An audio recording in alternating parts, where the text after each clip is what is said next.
Magandang araw mga kabayan. Update lang sa lahat ng nag-order kahapon. Eto na siya, naka-ready na lahat. 5 habak de lana, ito yun. Eto yung habak de lana San Benito. Magkakasama yung habak, lana, San Benito. Then, meron din tayong habak. Alam nyo naman kung anong bisa ng habak pang laban yan. Meron tong mga sekretong sangkap. Kasi ito yung gabay medalyon. Yung meron mo siya sa loob. Itong dalawa. And nandito rin, may umorder din ng lana natin. Naka-ready na siya. Saka available na din itong libreta. Sa libreta natin mga kabayan, meron tong bond paper na kasama sa loob. Merong orasyon na haek. Haek yun yung gagamitin yung orasyon para magbuhay ng tangan, medalyon, anti-anting. Then meron din siyang poder, yung ilalagay mo sa katawan mo, pang protection, orasyon yun. Then meron din siyang pang pondo sa iyong sarili. Kaya siya nasa bond paper kasi libreta to, personal mo siyang gamit. Ikaw yung magsusulat dito sa libreta. Ikaw lang yung pwedeng magsulat kasi pagmamayari mo yan. Ngayon, iaano ko muna to. Hisindihan ko tong gabay medalyon sa i-cleanse natin gamit ng candle. Sa lahat ng gustong umabol, pwede pa kasi mag-shipping kami bukas. Yun lang. Maraming salamat mga kabayan. Ang kwentong ito ay hango sa totoong buhay. Mula ito sa isa nating kabayan na itago na lang natin sa pangalang Kitong. Taong 1962, Palawan. Sa munting bayan ng Borlan, tahimik at masayang namumuhay ang pamilya ni Kitong. Nang mga panong ito, unti-unti niyang natatanggap ang pagkawala ni Tatay Benji. Magdadalawang buwan na ang nakakalipas mula nang mamaalam ang matanda. Wala itong ibang naiwan maliban sa isang medalyon na hugis susi, malawak na lupain na pinamana kay Kitong. Sa 10 nitong anak, tanging si Kitong lang ang nanatili sa poder kahit may sarili na itong pamilya. Hindi man lang lumabas sa pag-iisip ng anak na iwan ang ama. Ipinamana rin ng matanda kay Kitong ang lahat ng pagmamay-ari nito, isang araw bago malagutan ang hininga. Malakas na ang tenghero si Tatay Benji nung kabataan. Marami-rami ding nilalang ang pinahirapan at binawian nito ng buhay. Kaakibat nito, madalas siyang may nakakaaway dahil mabilis uminit ang ulo. Lalong-lalo na kapag alam niya na nasa panig ng kaliwa ang kinakausap. Ang bahay ni Kitong ay nasa gitnang bahagi ng baryo, kasama ang may bahay na si Rofa at ang 2 anak na si Bonjo at Kulas. Ang hanap buhay naman nila ay pagsasaka. Medyo may kalayuan man ang lupaing naiwan ni Tatay Benji. Wala namang magagawa si Kitong kung hindi ang tumungo sa lupain. Gayong dito nakasalalay ang makakain ng buong pamilya. Tanging pagsasaka lang din ang alam na hanap buhay ni Kitong. Paminsan maaga itong umaalis sa tahanan upang mananggot ng niyog. Ang panunuba ang pangunahing pinagkakakitaan. Dito rin kumukuha si Kitong ng pambaon ng mga anak. Isang hapon araw ng Biyernes, medyo maulan ang panahon. Minabuting dumaan ni Kitong sa tabi ng ilog upang mas madaling makarating sa paaralan.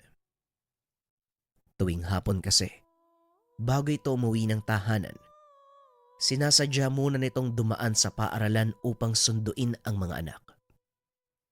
Isang bukid din ang pagitan ng tahanan at ng paaralan. Kasalukuyang binabagtas ni Kitong ang tabing ilog. Ngunit habang nasa daan, bigla itong natigilan nang bumuhos ang malakas na ulan. Kagad siyang sumilong sa isang malaking puno. Ayon kay Kitong, meron itong makapal na dahon. Subalit hindi niya mawari kung anong klaseng puno ang nasilungan. Nakakapagtakang walang tumutulo kahit nakaperasong tubig ulan. Habang namamangha sa punong nasilungan, bigla namang naagaw ang atensyon ni Kitong nang bahagyang tumigil ang pag-agos ng ilog. kahit na patuloy sa pagbuhos ang malakas na ulan. Habang namamangha sa mga kaganapan, bigla namang naagaw ang atensyon sa pag-init ng suot na medalyon. Walang pagdadalawang isip niya itong tinanggal sa damit. Bahagya niyang tinignan ng medalyon hanggang sa makarinig siya ng tunog ng isang kabayo. Nagulantang siya nang mapansin na isang tikbalang ang tinitignan. Ilang sandali siyang nakatitig sa nilalang hanggang sa magtakbuhan ang mga ito nang unti-unting tumigil ang ulan. Bumalik din ang pag-agos ng ilog. Hindi naman napansin ni Kitong na palubog na ang araw, kung kaya't nagmadali ito sa paglalakad bitbit ang salod sa puno ng tuba. Ilang sandali pa, agad niyang narating ang paaralan ng mga anak. Subalit hindi niya makita sa tagpuan ang mga ito. Kagad nagpa siyang umuwi si Kitong dahil maaaring hindi nakapag-antay ang mga bata at nauna nang umuwi. Nang makarating sa tahanan, napanatag ang loob ni Kitong matapos salubungin ng dalawang bata. Tay, bakit kakauwi mo lang? Kanina ka pa inaantay ni nanay eh. Wika ni Bonjo. Pasensya na anak, inabutan ako ng ulan sa daan eh. Tugon ni Kitong. Umulan ba sa bukid?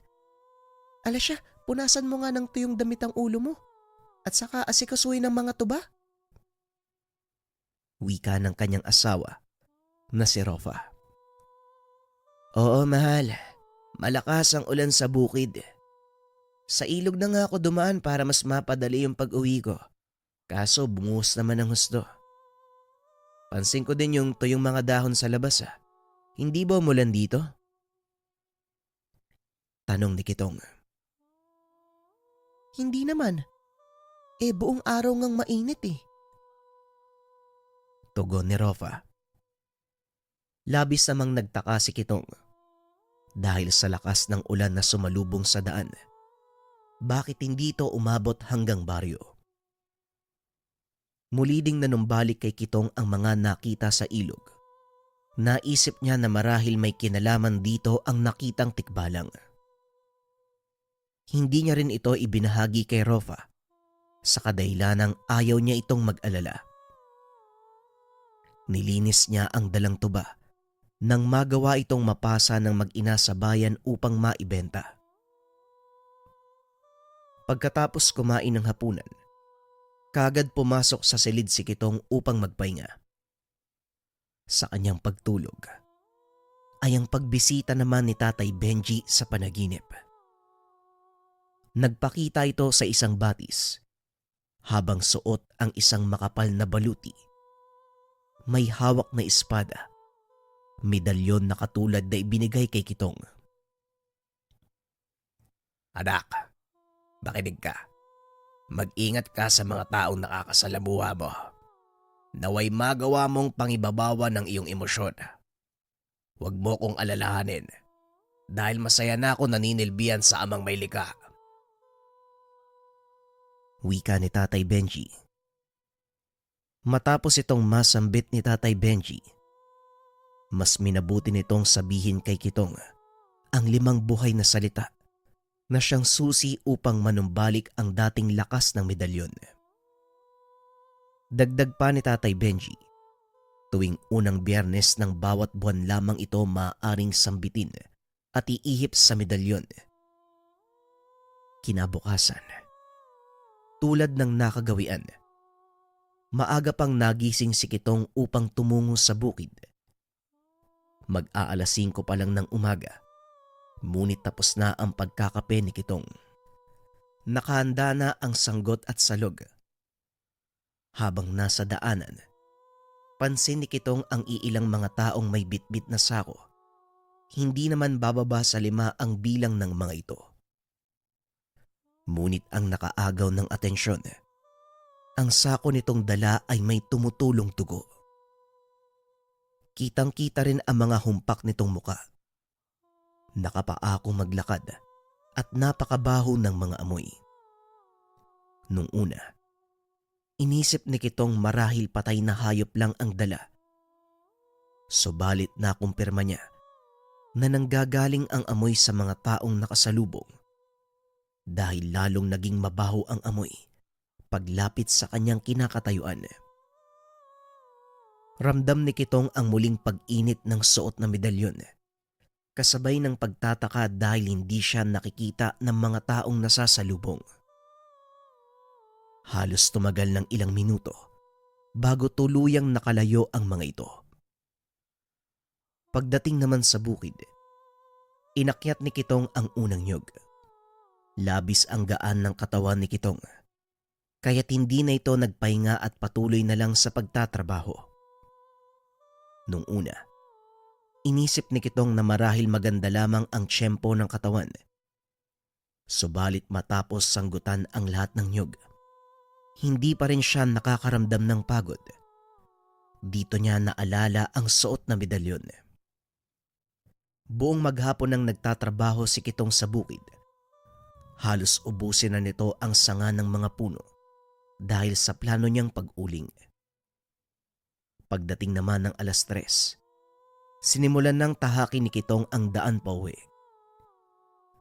Sa pagkakataong ito, sinadya niyang dumaan sa paanan ng kabundukan dahil mataas pa naman ang sikat ng araw. Habang binabagtas ang daan, bigla namang nasipat ang grupo ng mga kalalakihan na pasalubong sa daan. May dala itong itak at flashlight na debaterya. Mahahalata sa mga mukha nito ang pagod at pagmamadali. Hindi naman nagtagal, nakilala niya ang mga ito. "Oh, paring Marsing, saan ang tungo niyo?" Tanong ni Kitong. "Pre, kahapon pa nawawala ang anak ko eh. Ganon din sina Marbel at Rene, yung dalawang anak ni paring Rodel. Ang sabi sa bayan, merong nakakita na sumama daw ang mga bata sa isang matanda. Hindi naman nagduda yung mga kabaryo natin kasi normal lang naman yung itsura eh. May nakapagsabi na dito sa direksyon to, dito huling nakita sila." Wika ni Marsing. Ganun ba? O sige pare, mauna na ako ha. Sana makita niyo kung sino man yung matandang yun." Tugon ni Kitong. Nagmadali nang maglakad si Kitong matapos malaman ang mga nangyari dahil ang mga batang hinahanap ng mga ito ay kamag-aral ng anak. Nang makarating sa tahanan, masaya itong sinalubong ng kanyang mag-ina. "Bonjo, Kulas, hali nga kayo. Alam niyo bang may nawawalang mga bata?" Tanong ni Kitong. Oo nga mahal eh. Galing dito yung tatay ni Maribel at Rene. Kahapon pa daw sila nawawala. Tugon ni Rofa. "Yun nga eh. Nakasalubong ko sila kasama ang iilang mga tanod. Mga anak, may alam ba kayo tungkol dyan?" Tanong ni Kitong. Kasabay po namin silang lumabas ng paaralan eh. Bali, 5 po kami naghihintay ng sundo kahapon. Tapos dumating yung matanda na lola po ata nila. Tugon ni Kulas. "Paano mo naman nasabing lola nila yon? Kilala mo ba kung sino ang lola ni Rene?" Tanong ni Kitong. Hindi tay. Kasi mabilis silang sumama eh. Tapos hinawakan nila yung kamay ng matanda. Kaya akala ko po lola nila yon. Tapos yung anak din ni Mang Marsing, nakisabay kasi magdidilim na daw po eh. Niyaya pa nga kaming sumama sa kanila kaso nakita naman ni kuya si nanay na papalapit. Tapos bigla na lang pong umalis yung matanda. Wika ni Kulas. Halos manlambot ang tuhod ni Kitong sa mga narinig. Mabuti na lamang ay dumating ang kanyang asawa. Matapos ang pag-uusap, pumasok naman ang buong pamilya sa loob ng tahanan. Naganda na si Ropa ng makakain. Bumalik na rin sa normal ang lahat at tila kinalimutan ang mga nangyari. Habang abalang kumakain si Kitong, ramdam nito ang unti-unting pag-init ng medalyon. Sa pagkakataong ito, sinimulan niyang makiramdam sa buong lugar. Maya-maya pa, bigla namang tumunog ang kukok mula sa puno ng kawayan. Ang kukok ay isang uri ng ibon na may kulay pulang mata. Kulay pula rin ang iilang balahibo nito na may halong itim. Mukha itong lawin, ngunit alaga ito ng aswang. Hindi ito pinansin ni Kitong hanggang sa naging 3 ibon ang paikot-ikot sa tahanan. Makalipas ang ilang sandali pa, bigla naman silang tumigil sa paghuni. Habang nakaiga ay kinausap siya ni Ropa. Mahal, kinakabahan ako sa mga nagaganap ngayon ha. Mali rin yata yung syempo ng pagbubuntis ko eh. Magdadalawang buwan na tong dinadala ko. Pinapaalala ko lang sa'yo ha. Mamaya mabiktima tayo dito eh. Wika ng asawa. Huwag kang mag-alala, mahal. Hindi ko hahayaang may mangyaring masama sa inyo. Tugon ni Kitong. Sa paglalim ng gabi, wala namang nagparamdam. Subalit lumabas si Kitong upang magpahangin. Kahit papano, may alam si Kitong sa mga pangontra. Kaya matapos niyang paikutan ang buong tahanan, kinuha niya ang sanggot. Nag-ikot siya sa baryo sa hindi malamang dahilan. Nakalabas din ang suot na medalyon upang maging handa sa kung anuman ang maaaring mangyari. Masyado ring napasarap ang paglalakad ni Kitong. Hanggang sa marating nito ang dulong bahagi ng baryo kung saan malapit na sa kanyang bukid. Tanging buwan lang ang nagsisilbing liwanag sa daan. Bigla siyang natigilan matapos maramdaman ang pag-alinsangan ng lugar. Kasabay nito ang napakasangsang na aroma. Nagtayuan ang mga balahibo ni Kitong nang makita ang sabay-sabay na pagtuwad ng iilang mga tao sa gilid ng palayan. Kitang-kita niya dahil sa liwanag ng sikat ng buwan. Panay din ang pagsubo ng lupa ang mga nilalang. Kung lantakan nila, animoy gutom na gutom. Makintabang buong katawan na tila naligo sa langis. Wala itong mga saplot. Nakatayo ang mga buhok. Ilang sandali pa bigla itong tumitig sa buwan. Kaya't kitang-kita ni Kitong ang pagbumuka ng mga nilalang. Muling nanumbalik sa alaala ang muka ng mga lalaking nakasalubong ng madaling araw. Ilang sandali pa, kapansin-pansin ang paglapit ng isang patpating matanda. Merong dalang sako, habang dahan-dahang tumutungo sa harap ng mga nilalang. Sa patuloy na pagmamasid ni Kitong, kitang-kita nito kung papaanong kunin ng matanda ang laman ng sako. Ulo ng bata. Ito ang kamag-aral ni Nicolas na si Rene. Ilang sandali pa ibinuka ng matanda ang malaki nitong bunganga. Tila ahas sa sobrang laki. Nagawa nitong lunukin ang ulo nang walang kahirap-hirap.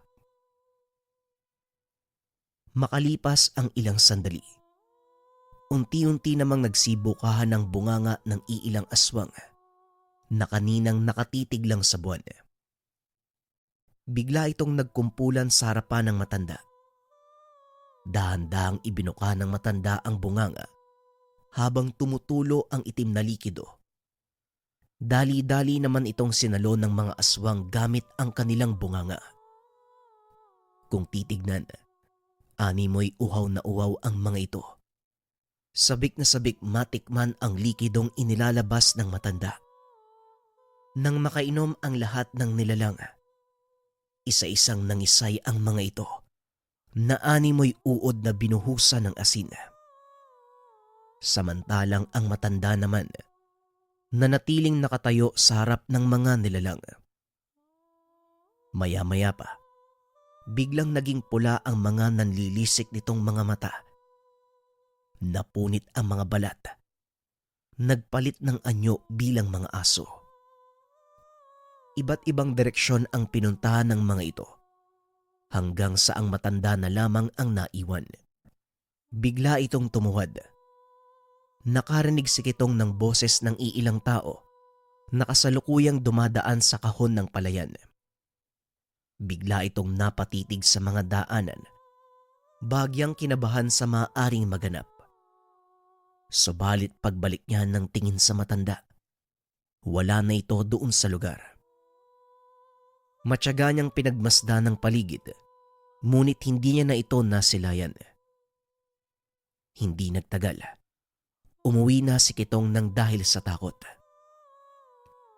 Sa pagtahak ng daan pabalik sa tahanan, napabunot siya ng sanggot matapos makita ang malaking itim na aso sa daanan. Umiikot ito sa isang bahay.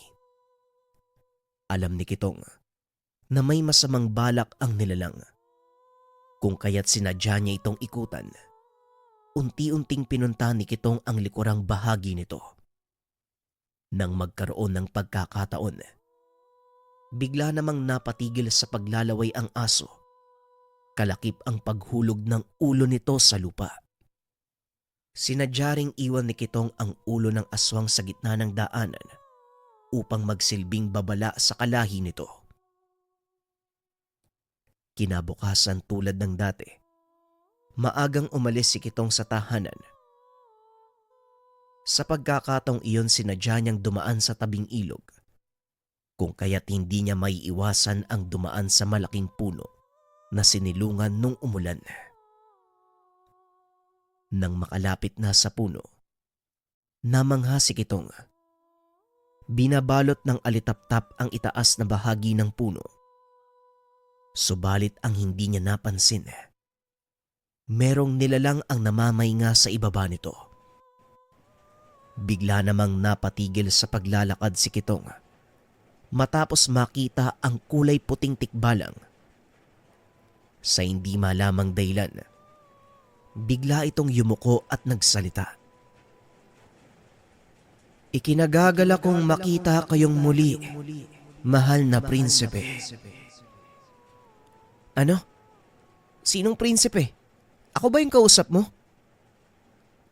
tanong ni Kitong. "Ikaw nga ang kausap ko.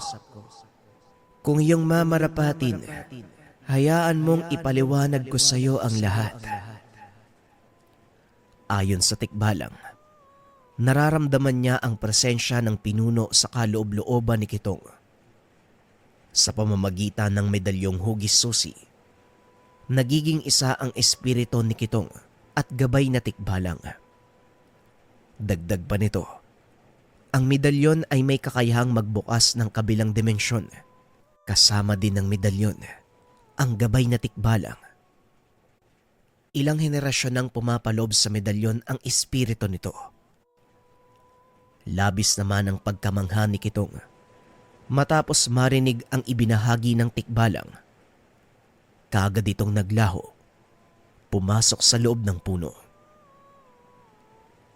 Pagsapit ng tanghali, matapos magtanim ng mais, mas minabuting kumain ni Kitong sa mumunti niyang kubo. Bigla itong napatigil nang marinig ang pagtunog ng kabayo. Kaagad namang lumabas si Kitong upang tignan ang kaganapan sa labas. "Kailangan mong umuwi sa inyong tahanan. Nasa paligid ng mga nilalang na nakita mo kagabi." Dahil sa mga narinig, mabilis na tinapos ni Kitong ang mga gawain sa bukid upang maagang makauwi. Mag-aalas 3 pa lang, sinimulan niyang bagtasin ang daan pabalik ng tahanan. Mas minabuti namang dumaan ni Kitong sa tabing ilog. Pagbukas ng nakatagong lagusan sa malaking puno, kaagad siyang nakauwi. Matapos lumusot sa lagusan sa malawak na kawayan, malapit sa tahanan. Nakita niya si Ropa na abala sa pagkuha ng mga sampay na mga damit. O mahal, ang aga mo atang umuwi ngayon. Tanong ni Ropa. Nasaan yung mga bata? Hindi pa nakakabalik eh. Pagkatapos silang mananghalian, nagpumilit na pumunta sa bayan upang ibenta yung mga nagawa mong suka. Maaga pa naman kaya pinayagan ko. Tugon ng asawa. O sige, pagkatapos mo dyan, isara mo ang lahat ng bintana at pintuan. Mamaya ko na ipapaliwanag. Basta sundin mo lang ang sinasabi ko. Dali-daling umalis si Kitong upang sundan ang mga anak sa bayan. Medyo mahaba din ang lalakarin nito. Hindi naman ito naging hadlang kay Kitong dahil matapos niyang bumalik sa lagusang nasa kawayan. Bigla naman itong lumabas sa isang malaking puno sa gitna ng bahagi ng bayan. Ilang sandali pa, hindi naman naging madamot ang tadhana at nakita ang mga anak. Habang siya ay dahan-dahang lumalapit, pansin niya ang matandang sumusunod sa mga anak. Ito rin ang kaparehong matanda na nakita niyang kumain ng ulo ni Rene. Kaagad na pinuntahan ni Kitong ang mga anak. Nagulat ang matanda dahil hindi niya naramdaman ang presensya ni Kitong.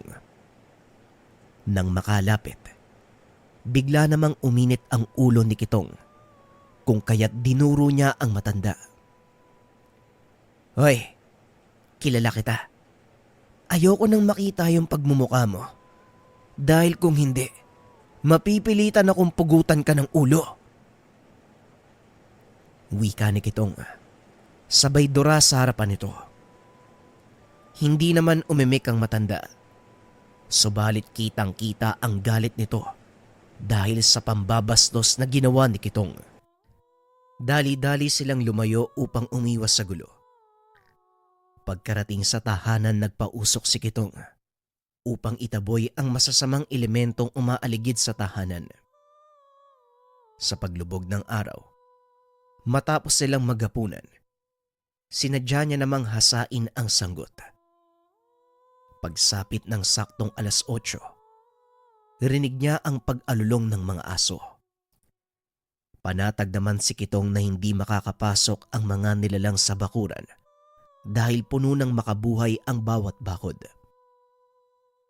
Halo-halong tunog ang naririnig nila mula sa labas ng tahanan. May babaeng umiiyak, may mga tumatawa at iba't ibang uri ng anghel. Biglang tumahimik ang paligid.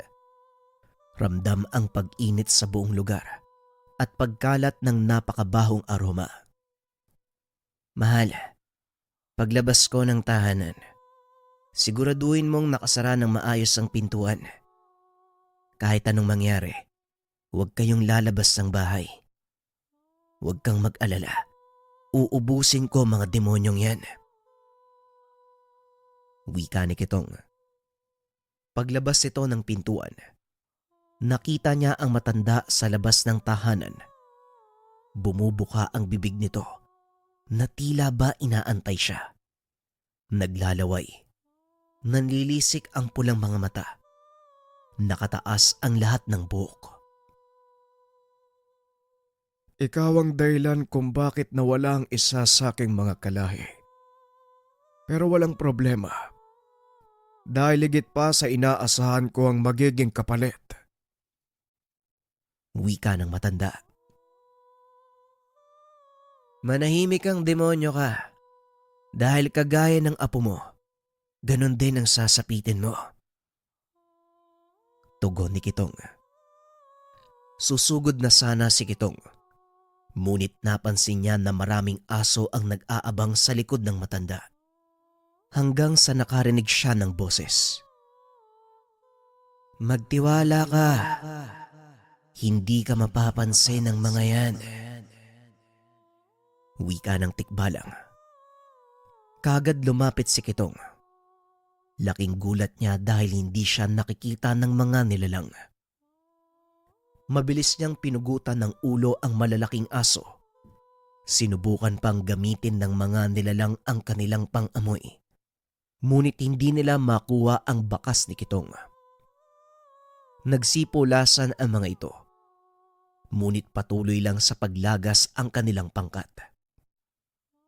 Nang hindi na makapagtimpi ang nilalang, mabilis itong kumilos. Nagdura ng kulay itim na likido.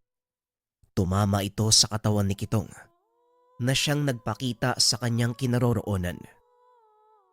Umangil ang mga ito. Sabay-sabay na humarap kay Kitong.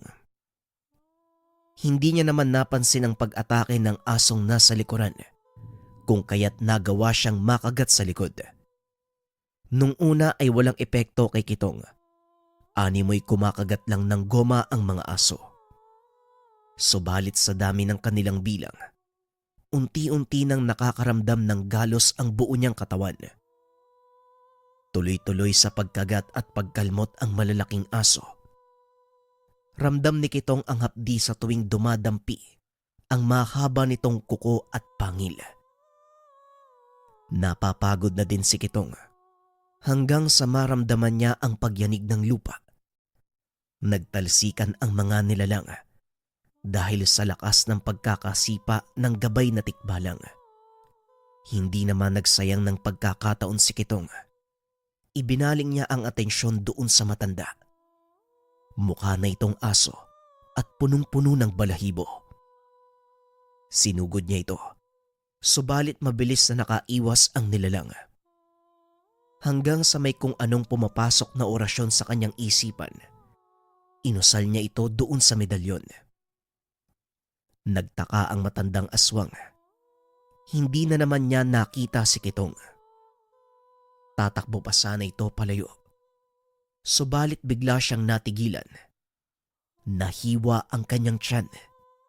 Lumabas ang bituka. Ngayon, demonyo, Dito ka na matatapos. Masyado ng maraming tawang pinarwisyo mo. Panahon na para ibalik ka sa impyernong pinanggalingan. Wika ni Kitong. Pinugutan niya ng ulo ang aswang. Paglingon niya sa gabay na tikbalang, naubos na ang iba pang nilalang. Huwag kang mag-alala, Kitong. Ako nang bahala sa mga ito. Hindi na sila makakabalik pa ng buhay. Labis ang pasasalamat ni Kitong sa naging kasanggang tikbalang. Hindi rin ito ang naging huling pagkikita ng dalawa, sapagkat patuloy na umalalay kay Kitong ang gabay, lalo na sa tuwing nagtatrabaho siya sa bukid. Mabilis na lumipas ang panahon matapos nun. Namaalam si Kitong sa edad na 58. Bigla na lamang itong hindi nagising. Nakapagtataka dahil nawala din ang medalyon nito sa leeg. Ngunit ayon sa asawa, halos gabi-gabi nagpapakita sa panaginip si Kitong. Masaya kasama ang kaibigang tikbalang. Kakaibang kapayapaan ang nararamdaman ni Ropa sa tuwing nakikita ito. Hindi niya man lubos na unawaan ang buong kaganapan. Ngunit masaya ang kanyang asawa. Nagkaroon siya ng isang nagmamahal na handang protektahan ng pamilya at mga anak. Kahit pa ibuwis ang sariling buhay, mailigtas lamang ang mga mahal sa buhay. Naging alaala na lamang si Kitong sa buong pamilya. Ngunit kahit kailan, hindi nila kinalimutan ang ginawa ng tatay. Nang minsan siyang magtagumpay kontra sa mga nilalang, katulong ang gabay na tikbalang.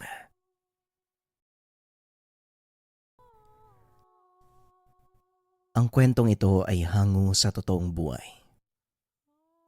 Mula ito sa isa nating kabayan na itago na lang natin sa pangalang Andres. Walang eksaktong taon. Puerto Galera. Mula sa Maynila, lumipat ang mag-ama na si Tatay Ricardo at Andres sa probinsya Pagdating pa lamang nila, kagad nang nagkaroon ng kaibigan si Andres na si Pablo. 5 taon ang tanda nito sa kanya. Naging malapit ang dalawa. Madalas nasa bahay nila Andres si Pablo. Habang lumilipas ang mga araw, lalo pang tumibay ang pagkakaibigan ni Andres at Pablo. Sabay silang naglalaro sa bukid, nagbibisikleta sa paligid, nagtutulungan sa kanilang mga takdang aralin. Si Tatay Ricardo ay natutuwa sa pagkakaroon ni Andres ng mabuting kaibigan. Madalas niyang iniimbita si Pablo na maghapunan kasama nila. Sa tuwing may problema si Pablo sa kanilang tahanan, palagi siyang tinutulungan ni Tatay Ricardo at ni Andres. Sa bawat hamon at saya na kanilang nararanasan, naging parang magkapatid na ang turingan ni Andres at Pablo. Dumaan man ang mga taon, hindi natitinag ang kanilang pagkakaibigan. Palaging magkasama sa hirap at ginhawa. Mabuti na lang naging kaibigan kita, Andres, no? Kundi, mag-isa lang ako palagi kagaya dati. Wika ni Pablo sa kaibigan. Ako rin, Pablo. Mas masaya ang buhay dito sa probinsya dahil sa'yo. Palagi tayo magkasama sa lahat ng bagay, ano? Tugon ni Andres, habang sila ay nasa bakuran. Salamat din kay Tatay Ricardo. Ang bait niya eh. Parang anak na nga yung turing niya sa akin. Wika ni Pablo. Oo nga eh. Palagi niyang sinasabi na ang kaibigan ay parang kapatid na din. Kaya kahit anong problema, malalagpasan natin yan. Muling wika ni Andres. Habang nagbibinata, mas lalong tumibay ang samahan ng magkaibigan. Dumating ang isang araw. Bigla na lamang may lumipat na isang babae sa baryo nila Andres. Ito ay si Soledad. Balingkitan ang balakang. Maamo ang muka at porselana ang kutis. Kagad na nakuha ni Soledad ang atensyon ni Andres at ng iba pang mga kalalakihan sa kanilang baryo, maliban na lamang kay Pablo. Pablo, nakita mo yung Soledad? Ang ganda, no? Hindi ko mapigilang tignan kapag dumadaan siya eh. Wika ni Andres, habang nakaupo sa trangkahan. Oo, napapansin ko rin siya pero hinahayaan ko na lang. Marami pa tayong dapat gawin sa bukid eh. Tugon ni Pablo. Siguro nga pero hindi ko maalis sa isip ko si Soledad. Gusto ko siyang makilala ng husto eh. Wika ni Andres. Lumipas pa ang mga araw. Naging malapit sina Andres at Soledad. Palagi silang nag-uusap, nagkakasama sa iba't ibang gawain sa baryo. Habang lalong napapalapit ang loob ni Andres kay Soledad, naging abala naman si Pablo sa kanilang mga gawain sa bukid at sa pagtulong kay Tatay Ricardo. Bagaman tila nagkakaroon ng pagbabago sa kanilang pagkakaibigan, nanatiling matatag si Pablo sa pagsuporta kay Andres. Bakit ba nagagandahan kayo kay Soledad? Halos pareho lang siya ng ibang kababaihan dito sa baryo natin. Tanong ni Pablo. Anong sinasabi mong parehas? Tignan mo nga yung katawan ni Soledad. Ibang-iba sa mga kababaihan dito. Hindi ko alam kung ano ba yung tipo mo sa babae. Para kang bulag eh. Wika ni Andres. Kagad namang sumagot si Pablo. Ay nako, parehas lang. Hindi ko talaga tipo si Soledad eh. Naiinis ako sa kanya eh. Parang may iba sa babaeng yan, tol. Ewan ko kung ano ba eh. Hindi ko alam kung anong nakikita nyo kay Soledad. Wika ni Pablo. Baka naman kasi hindi ka tunay na lalaki. Kaya naiinggit ka sa ganda ni Soledad.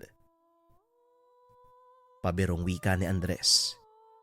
Kagad niyang binatukan ng kaibigan. Ikaw, puro kakalokohan, sungal-ngaling kaya kita. Hindi kasi ako tumitingin sa panlabas na anyo ng isang tao. Mas nais ko pa mag-asawa at magmahal ng hindi kagandahan. Basta mabuti ang kalooban. Iba yung nararamdaman ko dyan eh. Ang panlabas na anyo kumukupas. Pero ang kagandahan ng loob kailanman hindi mawawala yan. Wika ni Pablo. Nagulat sila dahil biglang pumalakpak si Tatay Ricardo. Mabuti pa tong si Pablo. Panloob ang hinahanap at hindi panlabas na anyo. Tama ang mga sinabi ng kaibigan mo, Andres. Hindi ka dapat tumitingin sa mukha lang ng isang tao. Kahit mayaman pa yan o mahirap.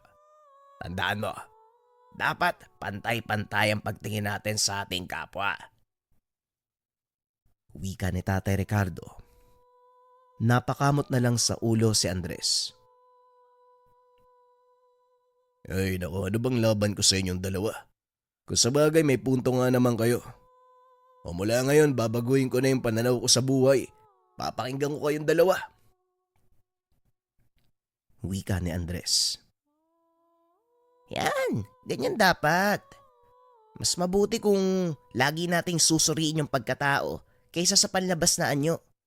Oo, makakakuha ng atensyon natin ng kagandahan. Pero para manatili ang pagmamahal, mabuting kalooban ng kailangan. Wika ni Pablo. Habang lumilipas ang mga araw, unti-unting nagbago ang pananaw ni Andres. Nagsimula siyang makipagkaibigan sa iba't ibang tao sa baryo. Hindi batay sa kanilang itsura, kung hindi sa kanilang ugali at kabutihan. Nakilala niya ang mga tao sa mas malalim na paraan. Naging mas masaya siya sa kanyang mga bagong karanasan. Matapos ang araw na yon, sinikap ni Andres na tumingin sa ibang babae, ngunit tila pinaglalaroan siya ng tadhana. Isang araw habang bumibili sa tindahan, bigla namang lumapit si Soledad kay Andres. Magandang araw, Andres. Matagal na kitang napapansin na pati yung kaibigan mo si Pablo. May mga nagsasabi sa akin. May gusto ko daw sa akin. Nakakahiya pero ako din eh. Wika ni Soledad. Nagulat naman si Andres. Soledad, magandang araw din sa'yo ah. Totoo may pagtingin ako sa'yo pero hindi ko kasi alam na papansinin mo ako eh. Alam mo, mas gusto ko kasing kilalanin muna yung tao eh. Kaya sana bigyan mo ko ng pagkakataong makilala ka. Wika ni Andres. Naiintindihan ko, Andres. Alam mo, hindi ko rin naman gusto na magustuhan ako dahil lang sa itsura. Mas mahalaga pa rin kung ano yung nasa loob, di ba? Wika ni Soledad. Ngumiti ito sa binata. Tama ka dyan, Soledad. Kaya simula ngayon, gusto ko sanang makilala ka pa ng lubos. Hindi lang bilang isang maganda sa panlabas, kundi kung ano ba talaga yung pagkatao mo. Tugon ni Andres. Ako rin, Andres. Gusto ko ring makilala ka at ang kaibigan mong si Pablo. Magkababaryo tayong lahat. Mas mabuting magkakilala tayo ng husto. Wika ni Soledad. Simula noon, naging magkaibigan sina Andres, Soledad at Pablo. Masayang nagsasama sa iba't ibang gawain sa baryo. Natutunan ni Andres na ang tunay na kagandahan ay nasa kalooban ng tao. Naging mas malapit sila ni Soledad sa isa't isa. Andres, napapansin ko, natutunan mo na ang mahalagang aral sa buhay. Masaya ko para sa'yo ha. Wika ni Tatay Ricardo sa anak. Maraming salamat din po, Tay. Salamat po sa'yo Sa'yo din, Pablo. Higit sa lahat, salamat sa'yo, Soledad ha. Sa pagbibigay ng pagkakataon na makilala kita. Wika ni Andres. Walang anuman no. At saka masaya din ako. Naging bahagi kayo ng buhay ko. Wika ni Soledad. Wala namang imik si Pablo dahil kahit napapalapit na siya sa dalaga, pakiramdam niya, hindi niya ito maaaring pagkatiwalaan sa hindi malamang dahilan. Pakiramdam ni Pablo, hindi naging totoo sa kanila si Soledad. Nabubulag lamang sila sa pagpapanggap nito. Dahil sa paghihinala, nagpa siya si Pablo na palihim na sundan at manmana ng dalaga. Hanggang sa sumapit ang kaarawan ni Soledad. Ilan lamang ang inimbita ni Soledad sa kanyang tahanan. Habang abala ang lahat, kaagad na pumuslit si Pablo sa bawat kwarto ng tahanan. Sa pagpasok niya sa unang kwarto, wala siyang nakitang kakaiba. Patuloy siyang naghanap at sa pangalawang silid, may nakita siyang lumang kahon na nakasara. Kaagad niya itong binuksan. Sa loob ng kahon natagpuan niya ang mga sulat at larawan. Ang mga sulat ay mula sa iba't ibang tao na tila naglalaman ng mga reklamo, hinanaing laban kay Soledad. May mga larawan din na nagpapakita ng iba't ibang lalaki na kasama niya sa iba't ibang lugar. Teka, ano kayang ibig sabihin nito? Sabi na nga ba hindi dapat pagkatiwalaan ng babaeng yun Wika ni Pablo sa sarili habang patuloy na nagbabasa. Narinig niya ang mga tapak ng paa na papalapit sa kwarto. Kaagad niyang ibinalik ang mga sulat at larawan sa loob ng kahon. Lumabas ng silid na parang walang nangyari. Nakita niya si Andres na papalapit sa kanya. O Pablo, anong ginagawa mo dito? Hinahanap ka ni Soledad. Wika ni Andres. Wala naman. Hinahanap ko kasi yung palikuran O tara na, balik na tayo. Pagsisinungaling ni Pablo. Pagbalik nila sa sala, hindi maiwasan ni Pablo ang mag-alinlangan kay Soledad. Alam niyang may tinatago ito at kailangan niyang malaman ang katotohanan. Kinagabihan matapos ang kasiyahan, kinausap ni Pablo si Andres ng sarilinan. Andres, may kailangan kang malaman tungkol kay Soledad Alam ko na karapatan mo na malaman yun. Wika ni Pablo kay Andres. Ano yun, Pablo? Anong ibig mong sabihin? Mukhang seryoso ka. Tanong ni Andres sa kaibigan. May nakita akong sulat at larawan sa kwarto niya Para bang marami siyang tinatago. Sa palagay ko, hindi siya yung inaakala nating siya. Pagpapaliwanag ni Pablo. Ano? Hindi ko naman maintindihan, Pablo. Ano ba'y nakita mo? Nasa ba'y sinasabi mo? Tanong ni Andres. Bukas magkita tayo. Kailangan nating obserba ng mas mabuti. Alam ko hindi ka naniniwala sa akin kaya dapat makita mo yun. Huling wika ni Pablo. Kinabukasan, nagsimula ang pagsisiyasat nila Pablo at Andres. Ngunit wala silang napala. Kaagad na nagpaalam si Andres kay Soledad at kinausap ang kaibigan. Akala ko ba kaibigan ka na ni Soledad? Akala ko may tiwala ka sa kanya. Bakit gumagawa ka ng kwento na hindi naman totoo?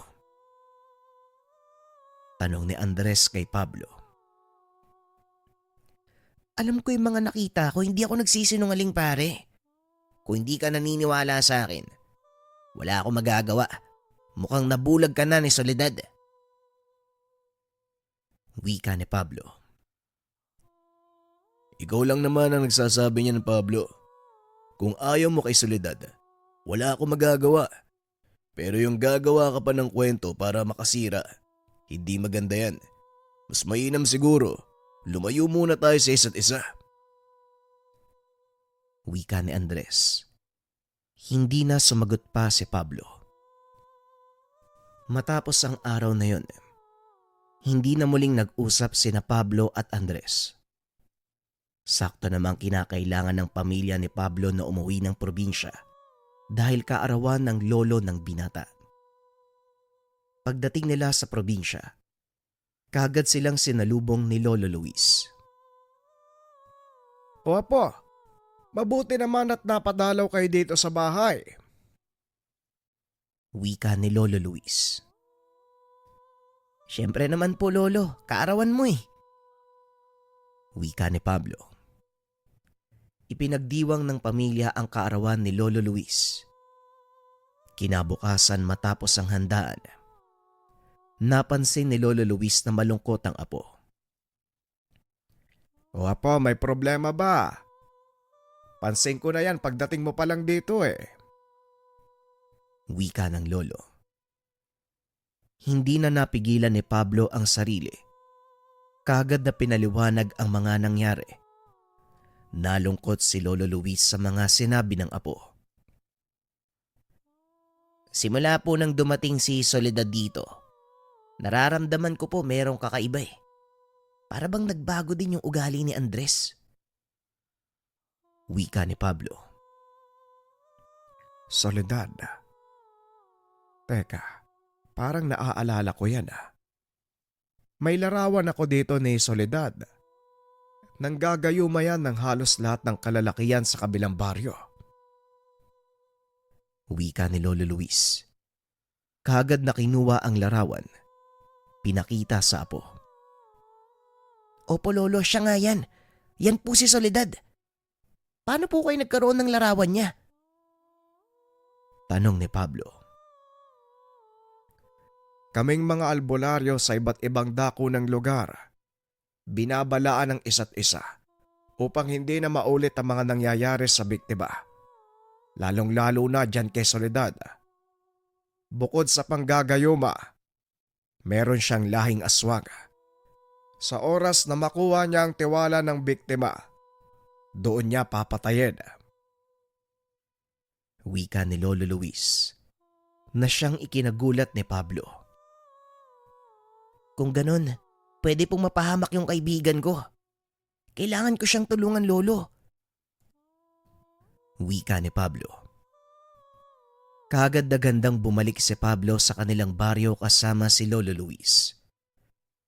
Meron silang mga dalang kagamitan pangontra sa mga elemento na maaaring makatulong sa pagligtas kay Andres at sa iba pang maaaring maging biktima ni Soledad. Ngunit bago pa man makarating sa kanilang baryo, merong tumambang sa kanila. Mga uri ng nilalang. Nagulat ang dalawa sa biglaang pag-atake. Ngunit mabilis silang kumilos upang ipagtanggol ang sarili. Pablo, wag na wag kang lalayo sa akin. Halang ang mga bituka ng aswang na to. Siguradong papatayin tayo. Wika ni Lolo Luis. Opo lolo, anong gagawin natin? Parang ayaw nilang magpaawat eh. Wika ni Pablo habang tumitingin sa paligid. Eto, hawakan mo tong buntot pagi. Iwas-iwas mo sa harapan ng aswang. Wika ni Lolo Luis habang inaabot ang buntot pagi. Kaagad na kinuha ni Pablo ang buntot. Ginawa ang sinabi ni Lolo Luis. Unti-unti, nagsimulang umatras ang mga aswang. Ngunit patuloy pa rin ang pag-atake ng ilan sa kanila. Sa kabila ng panganib, hindi nawalan ng tapang si Pablo at Lolo Luis. Nagbanggit ng ilang kataga si Lolo Luis. Nakita ni Pablo kung paanong naapektuhan ang mga nilalang. Bahagyang umatras ang mga ito. Ilang sandali pa, naglabas ng itim na kahoy si Lolo Luis. Buong puwersa itong ibinato doon sa mga nilalang. Matapos niyang gawin ang bagay na yon, kaagad naglaho ang mga ito sa dilim. Nagpatuloy na sila sa paglalakbay papunta sa baryo. Lolo, saan po nang galing yung mga aswang na yun? At saka ano po yung ginawa nyo? Bakit bigla po silang umalis? Tanong ni Pablo kay Lolo Luis. Naramdaman nila ang pagdating ko sa lugar nyo. Kaya gumawa sila ng paraan para pigilan. At yung bagay na ginamit ko, sa susunod ko na ipapaliwanag. Ang mahalaga sa ngayon, makarating tayo sa inyong lugar. Pagkarating sa kanilang baryo, hindi na nag-aksaya ng panahon si Pablo. Kaagad niyang hinanap si Andres. Nang matagpuan niya ito, agad siyang lumapit sa kaibigan. Andres, kailangan kitang makausap. Alam kong galit ka sa akin, pero mahalaga ang pakay ko. Wika ni Pablo. Nag-aalangan mang sumama si Andres kay Pablo. Dinala siya ni Pablo sa isang tahimik na lugar kung saan nag-aantay si Lolo Luis. Doon ay pinaliwanag ni Pablo ang lahat ng sinabi ng lolo tungkol kay Soledad. Hindi ko alam kung maniniwala ako sa inyo eh. Pablo, ang bait ni Soledad sa akin. Hindi ko nakikitang masama siyang tao. At baka sinasabi mo lang yan dahil naiinggit ka kasi malapit na kaming dalawa eh. Wika ni Andres. Andres, marami na siyang nabiktima. Ang kanyang kagandahan at kabaitan ay bahagi lang ng pang-aakit. Kailangan mong maging matalino. Huwag kang magpapadala sa kanyang mga pakana. Wika ni Lolo Luis. Andres, matagal na tayong magkaibigan. Hindi kita ipapahamak, no? Kailangan nating magsama-sama at pigilan si Soledad bago pa siya makapanakit ng iba. Wika ni Pablo. Ngunit hindi ito pinaniwalaan ni Andres. Tumawa lang siya at iniwanan ang maglolo. Habulin pa sana ni Pablo ang kaibigan, ngunit pinigilan siya ni Lolo Luis. Pabayaan mo siya, apo. Hindi niya kontrolado ang isipan niya. Hindi natin siya mapipilit kung ayaw niyang maniwala. Wika ni Lolo Luis. Lolo, baka mamatay po yung kaibigan ko. Tugon ni Pablo. Alam ko, pero minsan, kailangan nating hayaang matuto ang iba sa kanilang mga pagkakamali. Ang mahalaga sa ngayon, gumawa tayo ng paraan para hindi siya mamatay. Wika ni Lolo Luis. Tumango naman si Pablo, kahit mabigat sa kalooban. Ano naman po yung susunod nating gagawin, Lolo? Hindi dapat tayo magsayang ng oras. Tanong ni Pablo. Kailangan nating humingi ng tulong mula sa mga kasama. Mas magiging malakas tayo kung merong karagdagang puwersa. Wika ni Lolo Luis. Pinunta nila ang mga kaibigan. Pagdating kina Pedro at Clara, pinaliwanag ang kanilang balak na gawin. Gumagala pa rin pala yan. Nagpapalipat-lipat ng baryo ah. Total matagal na panahon na yan. Panahon na para patayin yan. Wika ni Pedro, habang nasa tabi si Clara. Anong plano? Anong gagawin natin? Mas mabuting puntahan din natin si Marta para mas marami tayo. Wika ni Clara.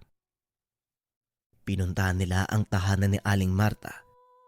Nang makarating ay pinaliwanag nila ang sitwasyon. Sumang-ayon naman si Aling Marta na sumama. Sa pagkakaalam ko, yung Soledad na yan, may isang lugar na pinupuntahan tuwing gabi. Doon natin siya maaaring tambangan. Wika ni Pedro. Pagsapit ng dilim, nagtipon ng lahat doon sa lugar. Tahimik ang paligid. Lahat sila ay marahan ng pagkilos. Bawat isa ay may hawak na kagamitan. Pagpasok nila sa loob ng lugar, nakarinig sila ng pagkilos sa loob. Humigpit ang paghawak ni Pablo sa dalang itak. Ilang sandali pa ay nakakita sila ng figura ng isang babae na tila nag-aantay sa kanila. Kanina ko pa kayo inaantay. Bakit ngayon lang kayo dumating?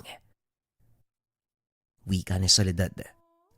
Susugod na sana ang grupo. Bigla namang dumating si Andres. Teka, anong nangyayari dito? Bakit kayo nandito? Tanong ni Andres. Halatang naguguluhan sa sitwasyon. O Andres, mabutit nandito ka. Kailangan ka namin para magising ka sa katotohanan. Wika ni Lolo Luis. Umaasang makukumbinse ang kaibigan ni Pablo. Ano bang sinasabi nyo? Kaming dalawa lang dapat yung magkikita dito eh. Bakit nyo ba siya kinakalaban? Ano bang meron?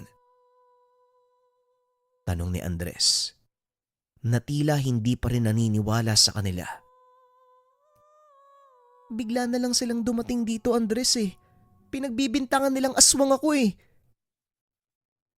Wika ni Soledad. Andres, huwag ka maniwala sa babaeng yan. Marami na siyang nabiktima at ikaw na ang isusunod niya. Wika ni Pablo. Ewan ko sa inyo. Nababaliw na kayo. Talagang nagsama-sama pa kayo dito ha? Tugon ni Andres. Habang nag-uusap ang lahat, unti-unting lumapit si Soledad. Iba na ang aura ng itsura nito. Kumilos na si Lolo Luis. Muli nitong inilabas ang itim na kahoy. Kagad niya itong ibinato kay Soledad. Kaso nga lang nailagan ito ng aswang. Kahit magsama-sama kayo, mas maganda. Sabay-sabay ko kayong bibiktimahin. Wika ni Soledad. Unti-unti nang natatauhan si Andres. Teka, ano bang nangyayari? Anong gagawin natin? Ilayo niyo ako. Ilayo niyo ako sa babaeng yan. Dito na kumilos ang pangkat. Sabay-sabay silang sumugod sa nilalang. Nagbitaw na ng orasyon si Lolo Luis. Bahagya namang bumagal ang pagkilos si Soledad. Kasabay nito ang pagkilos ni Pedro at Clara. Paulit-ulit nilang hinataw ng itak ang nilalang. Ilang sandali pa nagbago ang anyo nito. Laking gulat ni Andres nang makita ang totoong anyo ni Soledad. Matandang babae. Kulubot ang balat. Purong itim ang mga mata. Magandang aral to para sa lahat, lalong-lalo na sa iyo, Andres. Magtiwala ka sa sinasabi ng kaibigan mo. Huwag na huwag kang mabubulag sa panlabas na anyo ng tao. Wika ni Lolo Luis. Pablo, pasensya ka na sa mga nagawa ko ha. Kung hindi dahil sa'yo, siguradong patay na ako ngayon eh. Wika ni Andres. Walang anuman. Sa susunod kasi gamitin mo yung utak mo. Hindi yung puro sa ibaba yung pinapairal mo. Kaya hindi ka nakakapag-isip eh. Pinapairal mo yung ewan. Basta makinig ka na lang kasi. Huling wika ni Pablo. Matapos ang kaganapan, muling bumalik sa normal ang lahat. Patuloy na naging magkaibigan si Andres at Pablo. Kumalat din sa buong baryo ang impormasyon. Nagsilbing aral at paalala sa lahat. Huwag kagad magtitiwala sa panlabas na anyo. Ugaliing kilalanin ang tao. Magtiwala sa kaibigan. magtiwala sa matagal nang nakakasama. Opinyon para sa kwento. Iba talaga yung nagagawa kapag masyadong hayok sa isang bagay, ano? Madaling malinlang ang isang tao, hindi nakakapag-isip ng maayos. Kaya naman mahalaga na meron tayong mga pinagkakatiwalaang tao para magpaalala sa mga bagay na maaaring maling desisyon. Kung meron kang malapit na tao, yun talagang tapat sa'yo, ingatan sila. Maraming salamat sa pakikinig ng ating kwento. Abangan ang mga susunod na kwento. Paalam.